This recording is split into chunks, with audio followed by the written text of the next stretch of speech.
oração por eles também, né? Para que Deus esteja ali visitando e abençoando, derramando sua graça.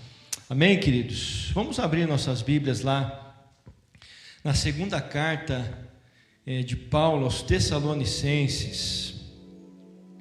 Enquanto os irmãos vão abrindo aí, eu vou fazer uma oração em nome de Jesus. Pai, nessa manhã nós nos colocamos diante do Senhor mais uma vez. Ó Deus, te adoramos, te glorificamos, ó Deus, porque somos povo escolhido do Senhor, somos nação santa, raça eleita, sacerdócio real, a fim de proclamarmos as virtudes do Senhor. Ó Deus, te louvamos pela vida do pastor Ronaldo, pela vida da irmã Denise, por toda a bênção, ó Deus, que o Senhor tem dispensado sobre a vida deles, e clamamos, ó Pai, que o Senhor continue abençoando e visita-os nessa hora, nessa manhã, Pai, ó Deus, trazendo a Tua bênção, a Tua cura, a Tua graça, o Teu poder, trazendo o fortalecimento do Senhor, a restauração do Senhor, Pai. No nome de Jesus, abençoa os teus filhos que tanto já abençoaram o teu povo, que tanto nós ouvimos aqui nessa manhã, que tanto já abençoaram a igreja do Senhor, e só o Senhor mesmo sabe do tamanho, ó Pai, da obra de cada um, do trabalho de cada um, e com certeza Tu sabes, ó Deus, a grandeza do trabalho do Teu Filho. Então abençoa, Pai, derrama graça e poder, como nos abençoa-nos nessa manhã, agora por intermédio da Tua palavra. Fala conosco, Senhor, nós precisamos e queremos ouvir a Tua voz mais uma vez, no nome de Jesus, amém. Amém, queridos. Então nós estamos falando aí nesse mês de janeiro, né, sobre a igreja de Tessalônica, né, a igreja dos sonhos de Deus, e em cada domingo a gente tem trazido, né, um tópico aqui referente a essa igreja, que mostra, né, como essa igreja foi uma igreja relevante, né, ali nos seus dias. Falamos aqui sobre a igreja modelo, né, a igreja de Tessalônica sendo uma igreja modelo, que fala ali no primeiro capítulo da primeira carta que Paulo escreve a eles. No segundo domingo nós falamos da igreja de Tessalônica e a relação dessa igreja com a palavra de Deus, né, como eles recebiam a palavra ali, como em verdade ela é como palavra de Deus. E hoje nós vamos tratar aqui sobre a igreja de Tessalônica e o avivamento, né, o avivamento que havia ali naquela igreja. Então, antes mesmo de nós entrarmos aqui no texto bíblico, a palavra avivamento, ela quer dizer o quê? A palavra avivamento quer dizer viver mais, né? Se nós pegarmos lá o nosso dicionário, nós vamos chegar a esse resultado, né? Avivar significa viver mais intensamente, né? Viver mais fervorosamente. E no nosso caso, viver mais intensamente para quem? Para Deus, né? Então, avivamento para nós é isso, viver mais para Deus, né? Viver mais intensamente, viver mais fervorosamente, né? Viver mais e mais para o Senhor. Então, eu falei segunda carta aqui? Segunda carta, capítulo 1, é isso mesmo. Vamos ver aqui esse fato aqui na vida da igreja de Tessalônica. Olha lá, segunda carta, capítulo 1, verso 3. O apóstolo Paulo, escrevendo essa igreja, diz assim: irmãos, devemos sempre dar graças a Deus por vocês, e isso é justo, porque a fé que vocês têm cresce cada vez mais, e muito aumenta o amor de todos vocês uns pelos outros. Por esta causa nós nos gloriamos em vocês entre as igrejas de Deus, pela perseverança e fé demonstrada por vocês, em todas as perseguições e tribulações que estão suportando. Até aí apenas. Então, esses 2 versos aqui mostram essa realidade na vida da igreja de Tessalônica. Eles viviam cada vez mais, a fé que eles tinham, diz o texto, ela crescia cada vez mais. Lembra que nós falamos lá no primeiro domingo que essa fé era uma fé operante, né? Era uma fé que realizava, era uma fé que trazia resultados na vida daquela igreja, e essa fé que eles tinham, ela crescia cada vez mais. E essa fé da igreja de Tessalônica era uma fé inabalável, né? Como ele fala aqui no verso 4, diante de todas as tribulações e perseguições que eles estavam vivenciando, eles permaneciam firmes. A perseverança que eles tinham em Deus, né, a perseverança deles na vida com Deus permanecia intacta. Então era um avivamento, né, era um avivar. Eles tinham esse avivamento contínuo ali no coração. Eles cresciam cada vez mais na fé, eles cresciam muito, né, no amor. Paulo fala aqui no verso 3, muito aumenta o amor de todos vocês uns pelos outros. Então isso é um avivamento, está aqui declarado, né, está aqui bem nítido, né, que essa igreja era uma igreja que vivia um avivamento. Eles viviam mais, cada vez mais, uma vida de maior fé, de maior amor, né, de maior graça de Deus, de maior perseverança, de maior busca de Deus. Então isso é um avivamento.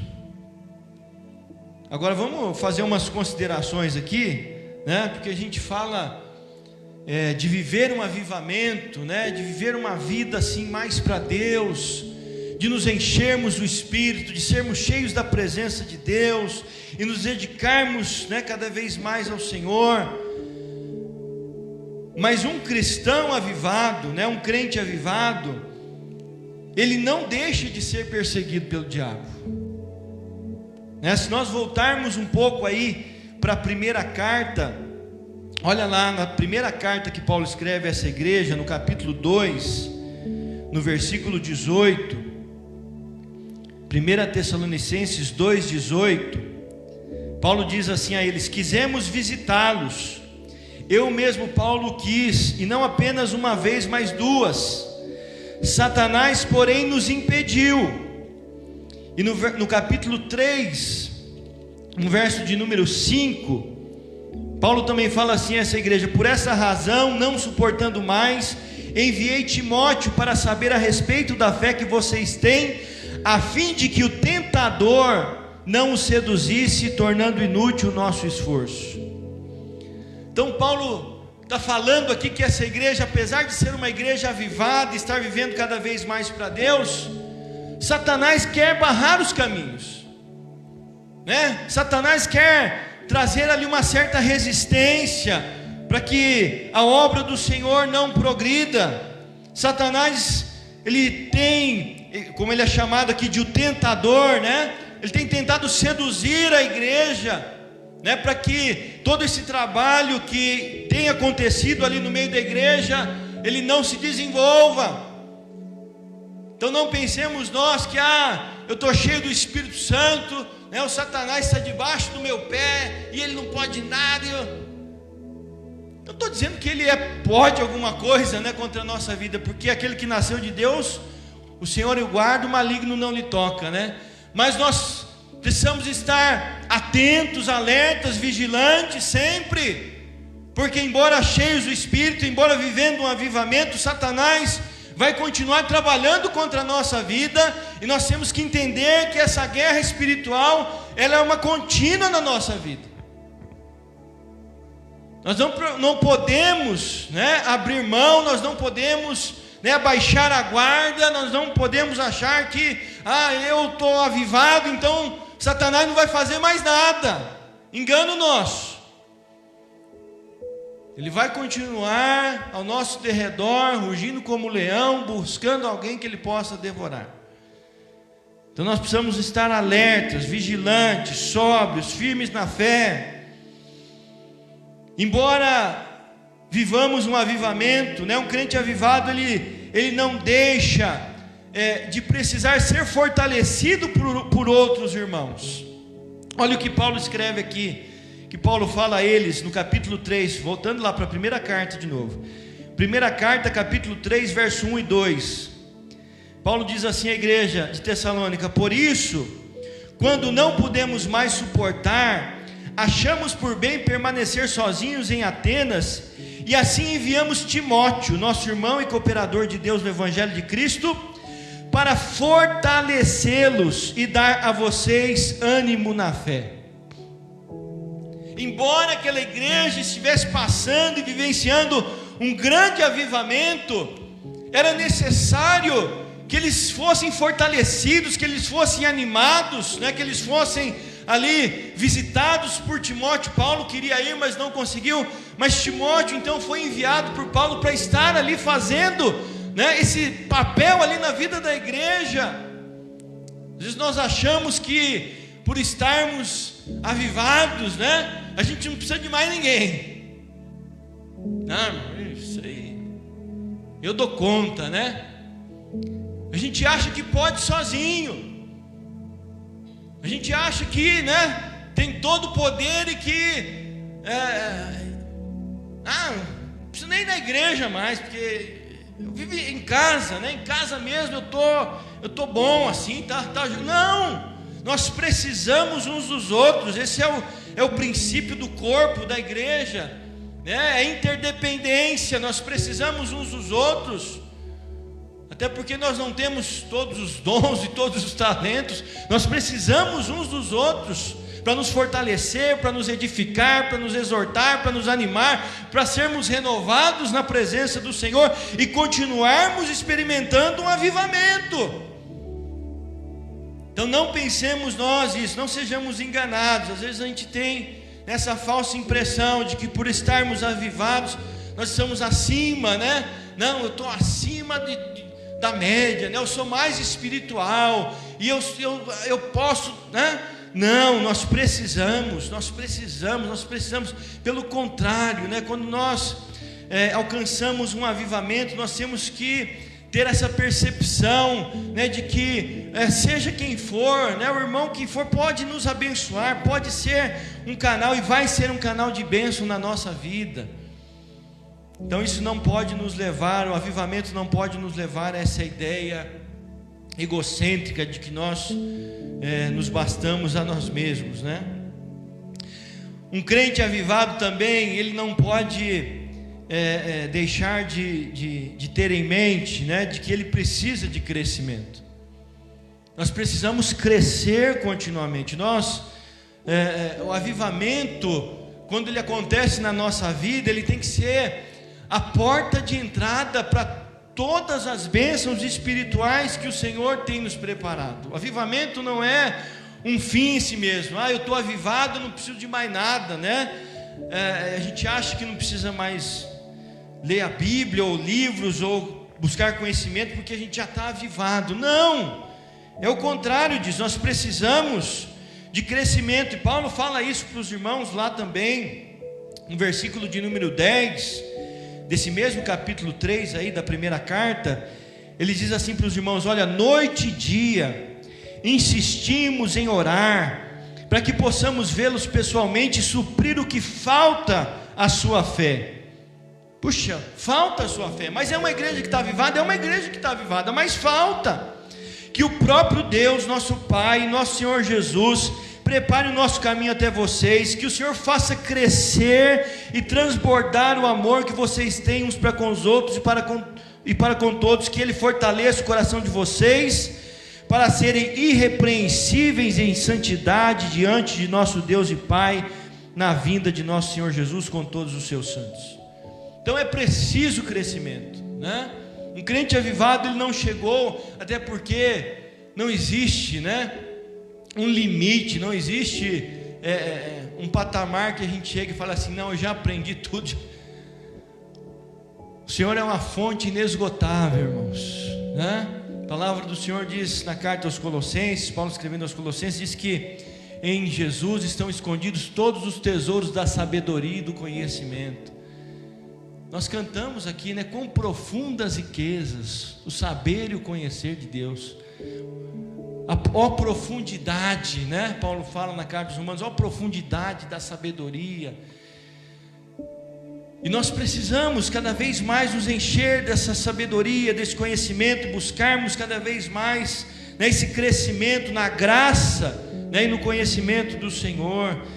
Um cristão que é avivado, um crente avivado, ele não deixa de precisar de ser exortado, né? Nós precisamos sim sermos exortados. Paulo escrevendo aí também na primeira carta, no capítulo 4, ele fala: quanto ao mais, irmãos, já os instruímos acerca de como viver a fim de agradar a Deus, e de fato assim vocês estão procedendo. Agora pedimos e exortamos a vocês no Senhor Jesus que cresçam nisso cada vez mais, pois conhecem os mandamentos que demos a vocês pela autoridade do Senhor Jesus. Aí ele fala assim a partir do verso 3: a vontade de Deus é que vocês sejam santificados, abstenham-se da imoralidade sexual, cada um saiba controlar o seu próprio corpo de maneira santa e honrosa, não dominado pela paixão de desejos desenfreados como os pagãos que desconhecem a Deus.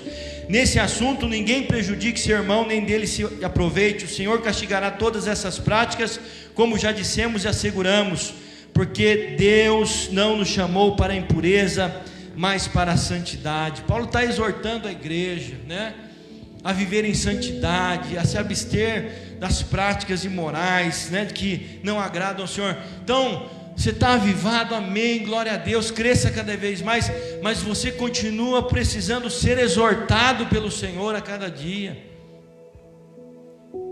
Então, para que a gente desmistifique isso, né, porque a gente não é anjo. O crente avivado, ele não é um anjo. O crente avivado, ele não foi glorificado ainda. Ele está vivendo no corpo dessa carne, que Paulo fala: quem me livrará do corpo dessa carne? Porque ele mesmo fala que o bem que ele quer fazer, ele não consegue, mas o mal que ele não quer, ele faz. Então um avivamento é o que o Senhor espera, um avivamento é o que o Senhor quer derramar, é o que o Senhor quer produzir na nossa vida. Mas esse avivamento não nos isenta dessas realidades.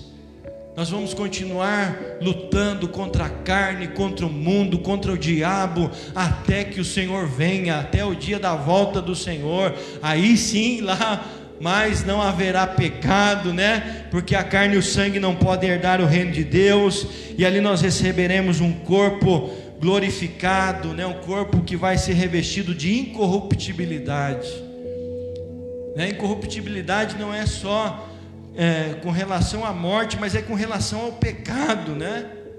Nós não vamos ser corrompidos mais, mas até esse dia nós vamos viver essas batalhas. Mas isso também não é desculpa, né? Eu não estou vivendo um avivamento por causa dessas coisas, então. Não. Um avivamento é o projeto de Deus para a igreja, uma igreja viva, né? Uma igreja cada vez mais viva para Deus. Essa é a vontade de Deus, esse é o desejo do Senhor, embora nós vamos vivenciar todas essas realidades ainda, né? E por fim eu queria dizer aqui para os irmãos, da onde procede esse avivamento, né? Vamos voltar então de novo, lá para o capítulo 1 da primeira carta de Paulo aos Tessalonicenses. E no verso 5, eu acho que esse verso aqui é um verso chave para a gente entender o avivamento na igreja de Tessalônica. Primeira carta, capítulo 1, versículo de número 5, o apóstolo Paulo diz assim: porque o nosso evangelho não chegou a vocês somente em palavra, mas sobretudo em poder, no Espírito Santo e em plena convicção. Vocês sabem como procedemos entre vocês em seu favor. Então olha o que Paulo está falando aqui, essa igreja, né?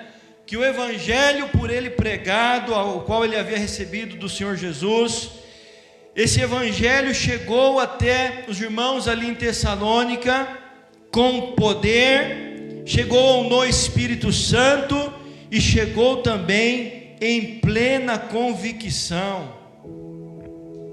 E foi isso, justamente isso, essa ação de Deus, do Espírito de Deus, do poder de Deus, produziam esse avivamento na igreja de Tessalônica. Irmãos, nós não temos o poder de produzir avivamento por nós mesmos, embora haja o empenho da nossa parte, embora deva haver a nossa entrega, a nossa busca, né, a nossa disposição, embora tem que ter o nosso, né, compartilhar da nossa parte, mas quem produz avivamento em nós é o Espírito de Deus. É o Espírito Santo que nos levanta, é o Espírito Santo que traz a vida, é o Espírito Santo que nos aviva. E ele fala aqui dessas três qualidades, dessas três marcas que estavam ali na vida da igreja, que são resultado justamente do Espírito, né? Mas ele faz essa separação aqui, e nós gostaríamos de fazer também. Então ele fala em poder. O Evangelho chegou na igreja de Tessalônica em poder. O poder do Senhor se manifestava ali, o poder do Senhor, né, estava presente na vida daquela igreja. E o que faz o poder? Olha, voltando um pouquinho aí, Efésios capítulo 3, versículo 16. O que o poder de Deus faz na nossa vida? Efésios 3,16. Oro, Paulo fala, oro para que com as suas gloriosas riquezas Ele os fortaleça no íntimo do seu ser com poder, por meio do seu Espírito. Oro para que vocês sejam fortalecidos no íntimo com poder. O poder de Deus nos fortalece. Nós somos fortalecidos pelo poder. Nós só estamos firmes e fortes na presença do Senhor por causa do poder do Espírito de Deus em nós. Então o que compete a nós? Sermos cheios desse poder, buscarmos esse poder. Jesus disse lá em Mateus 22, 29, errais, né? Quando os saduceus queriam pegar Jesus lá numa questão, ele disse, olha, vocês erram porque vocês não conhecem as Escrituras e nem o poder de Deus. É preciso conhecer o poder de Deus. Nós conhecemos o poder de Deus na medida que nós buscamos esse poder, nos enchemos desse poder. Eu lembro até hoje, né? Eu era adolescente ainda. A primeira vez que eu ouvi um irmão falando de poder. Eu era de uma igreja muito tradicional, né? Os pais lembram lá. O pastor era batistão mesmo, né? E falar desse negócio de poder, rapaz, dava até arrepio na igreja, né? Mas aí eu lembro que uma vez fui num congresso, né? E aí o pastor que estava dirigindo o culto convidou os irmãos para cantar um corinho, né? A gente falava um corinho, dizia. Eu lembro que ele dizia: eu quero mais poder, eu quero mais poder, eu quero mais poder. E na minha mente aquilo não encaixava. Eu falava: meu Deus do céu,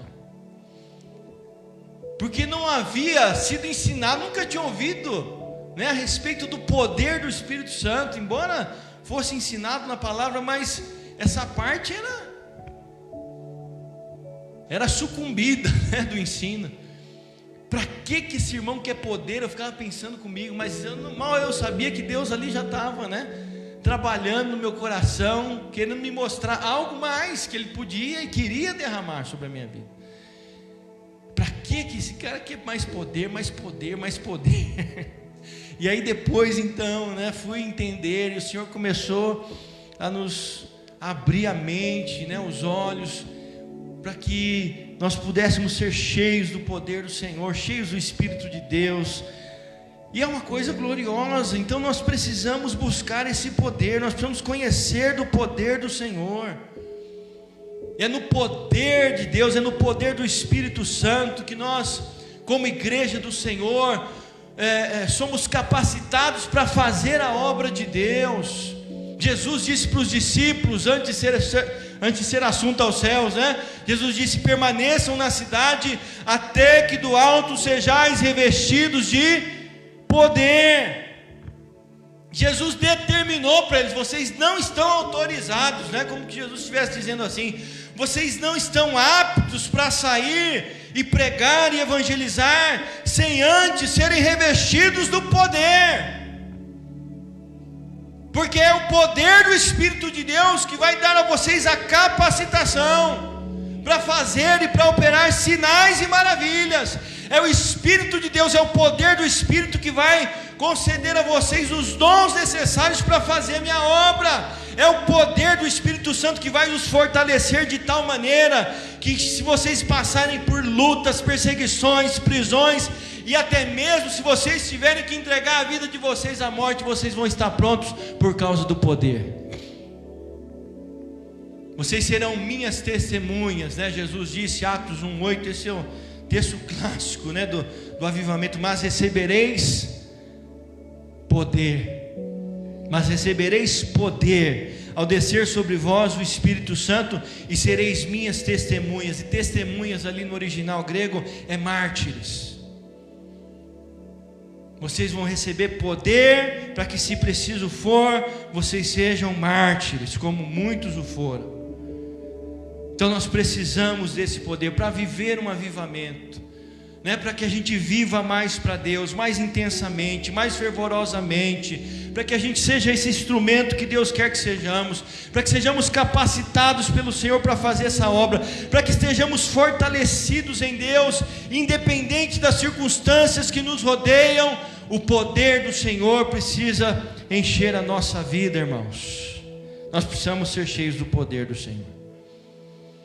Nós precisamos ser cheios do Espírito de Deus. Embora o poder seja o poder do Espírito Santo, é interessante que Paulo faz essa separação aqui, né? Que o Evangelho chegou em poder, mas também chegou no Espírito Santo. Porque o Espírito Santo é muito mais do que poder, né? O Espírito Santo não é só poder. Na sequência aqui do texto nós já vemos que o Espírito Santo, ele também trazia alegria para o coração daqueles irmãos, uma alegria incomparável. Verso 6 do capítulo 1, ele fala: de fato vocês se tornaram nossos imitadores do Senhor, pois apesar de muito sofrimento, receberam a palavra com alegria que vem do Espírito Santo.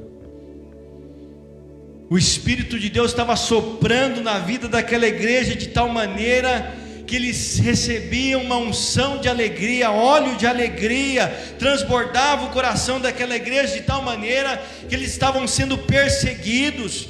E a comparação que Paulo faz aqui dessa igreja com as igrejas da Judeia, dá a entender o quê? Que esses irmãos estavam também sendo presos, sendo arrastados de suas casas. Ele vai falar no capítulo 2, aqui da primeira carta, do verso 14, ele fala: porque vocês, irmãos, tornaram-se imitadores das igrejas de Deus em Cristo Jesus que estão na Judeia. Vocês sofreram da parte dos seus próprios conterrâneos as mesmas coisas que aquelas igrejas sofreram da parte dos judeus. O que as igrejas da Judeia sofreram com os judeus? Lembram? Foram arrastados, foram tirados de casa, foram maltratados, foram escorraçados, presos, mortos. As mesmas coisas a igreja de Tessalônica estava sofrendo, mas isso não roubava deles a alegria do Espírito Santo, não roubava deles a alegria de viver para o Senhor, de se entregarem para Deus. Isso é um tapa na cara, meu principalmente, né? Porque como a gente, meu Deus, como a gente perde a alegria nas coisas do Senhor, por situações às vezes pequenas, né?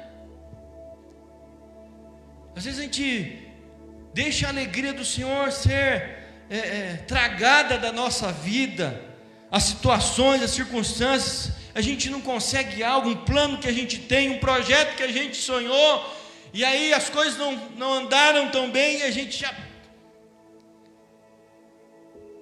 vivemos um abatimento constante, porque se tudo não sair do nosso jeito, a gente perde essa alegria. Nós precisamos rever isso na nossa vida. Nós não podemos A alegria do Senhor, a alegria do Espírito, ela não pode ser substituída na nossa vida. Isso acontece justamente porque nós substituímos a alegria do Espírito pela alegria das coisas passageiras.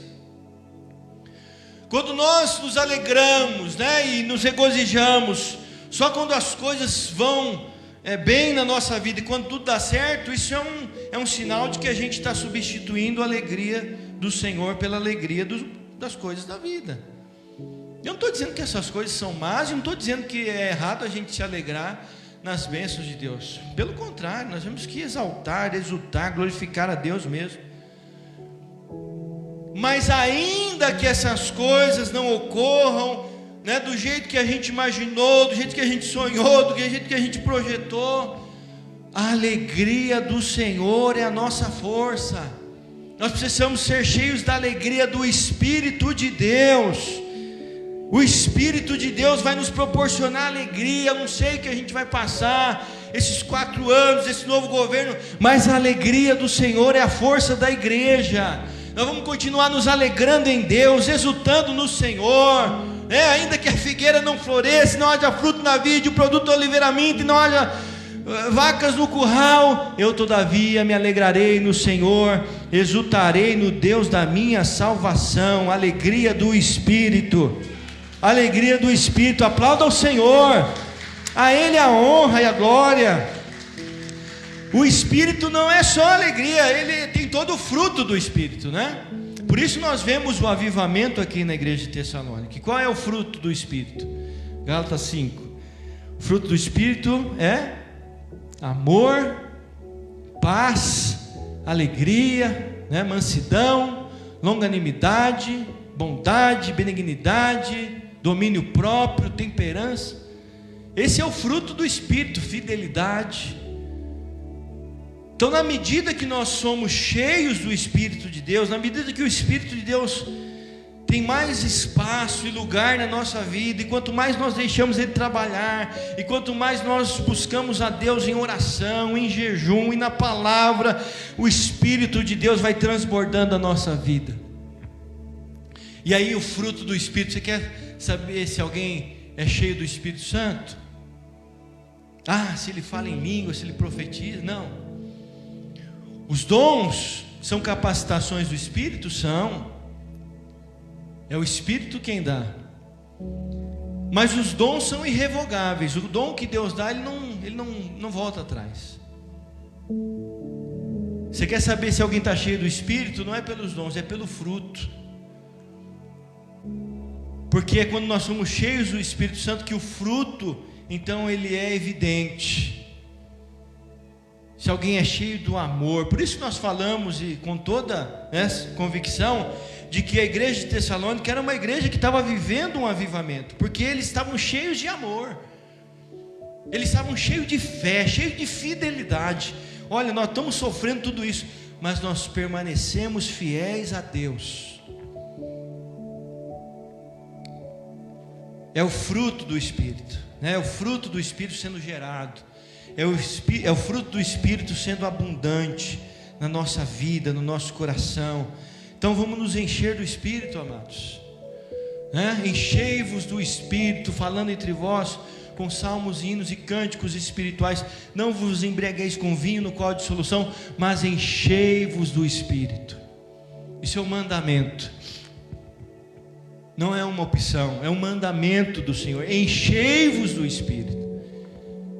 E o verbo ali está no sentido de continuidade, Porque ser cheio do Espírito, eu posso ser cheio hoje, posso sair daqui cheio do Espírito de Deus. Mas se eu não trabalhar isso, a cada dia, e não me encher do Espírito a cada dia, eu vou passar uma semana aí, as coisas vão, como a gente falou, a gente vai continuar sendo tentado pelo diabo, vamos continuar, a nossa carne vai continuar querendo nos enredar, e nós vamos deixar de viver uma vida cheia do Espírito. Então o enchimento do Espírito de Deus é um processo contínuo na nossa vida. Vamos buscar, vamos clamar. A igreja, os discípulos estavam ali no dia de Pentecostes, com a promessa garantida por Jesus já, que eles seriam cheios do Espírito, mas eles estavam ali fazendo o quê? Orando. Atos 1,14 diz que todos eles perseveravam em oração, embora a promessa do Senhor já estivesse garantida, mas isso não nos isenta. O amor de Deus, o Espírito de Deus é derramado em nosso coração, o amor de Deus é derramado em nosso coração pelo Espírito Santo. Nós temos o Espírito, mas isso não nos isenta de buscarmos cada vez mais uma vida cheia do Espírito. Como muitos gostam de dizer, uma coisa é o Espírito residente, outra coisa é o Espírito presidente, né? Nós temos o Espírito, amém, fomos selados com o Espírito de Deus, né? Com o Espírito da promessa, fomos selados, somos marcados para a salvação. Agora, isso não quer dizer que nós não precisamos ser cheios do Espírito. Uma coisa é ter o Espírito, outra coisa é ser cheio do Espírito. E esse enchimento nós precisamos buscar dia após dia. Nós precisamos buscar essa renovação, esse transbordar. Amém?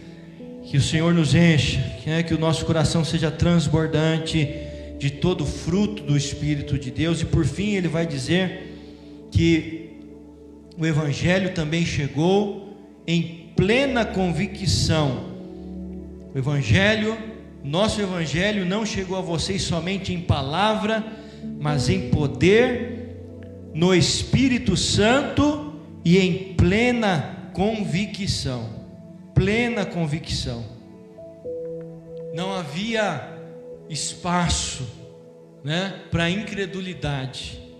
Havia uma plenitude de convicção de que Deus, estava operando na vida deles, de que Deus estava no meio deles, de que Deus estava com eles, de que Deus estava à frente da vida deles. Porque se nós dermos espaço, um pouco que seja para a incredulidade na nossa alma, isso causa o efeito inverso. Ao invés de avivamento, isso nos afasta de Deus. É o que fala lá Hebreus 3,12. Ele fala assim: cuidado, irmãos. Hebreus 3,12, cuidado, irmãos, está falando com os irmãos, com a igreja, para que nenhum de vocês tenha coração perverso e incrédulo, que vos afaste do Deus vivo. Ou um perverso coração de incredulidade, algumas outras traduções falam. Jamais aconteça haver em qualquer um de vós perverso coração de incredulidade, que vos afaste do Deus vivo. Então, se a plena convicção traz avivamento, se a plena convicção de que Deus, está presente, está no controle de todas as coisas, isso nos faz viver mais para Deus, a incredulidade gera o resultado inverso, vai nos afastar de cada vez mais do Senhor. E talvez a gente olhe para a nossa vida, hoje, faça uma análise e a gente perceba, talvez não hoje, mas em muitos momentos da nossa vida que a gente teve afastado de Deus, porque Deus não se afasta jamais da gente, mas nós nos afastamos do Senhor.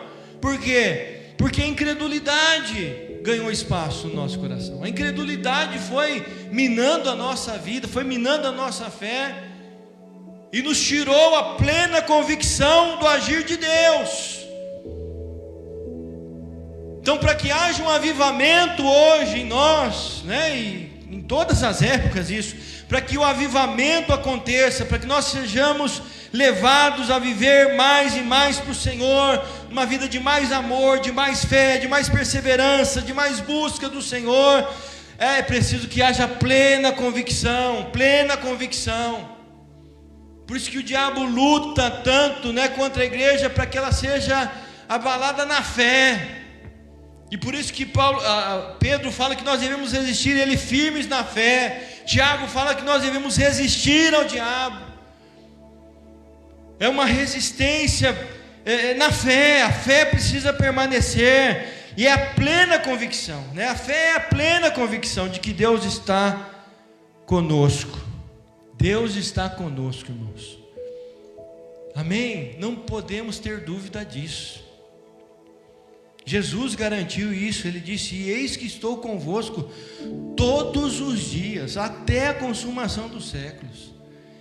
Então, por mais que não sintamos, né? Por mais que um avivamento tem que ter um arrepio, não, muitas vezes não. Você tem a plena convicção apenas. Você não vai, muitas vezes não vai sentir arrepio, não vai sentir, né? Mas você vai ter a plena convicção: Deus está comigo, o Senhor vai à minha frente, o Senhor é aquele que me guarda, né? Bendita vai ser a minha saída, bendita vai ser a minha entrada, porque os olhos do Senhor, Ele não tosqueneja aquele que te guarda. O sol não te molestará de dia, nem a lua de noite. O Senhor guardará a tua entrada e a tua saída, desde agora e para sempre. O Senhor dos exércitos está conosco. O Deus de Jacó é o nosso refúgio. Deus está conosco, irmãos. Nós não podemos titubear, duvidar disso jamais. O diabo quer que nós duvidemos, né? Quer plantar incredulidade no nosso coração. Mas no nome do Senhor, nós vamos nos levantar pela fé. Amém? Pela fé, e vamos declarar: o Senhor é conosco, o Senhor é o nosso auxílio. Vamos orar, vamos ter um momento de oração, vamos ficar em pé um instante, vamos estar orando ao Senhor. Depois os irmãos aqui do Ministério de Louvor vão nos abençoar ainda mais em adoração. Mas eu queria que você, antes de nós louvarmos, orasse aí, você e o Senhor agora. E você sabe, né, no seu coração, se você está vivendo hoje um avivamento. Você sabe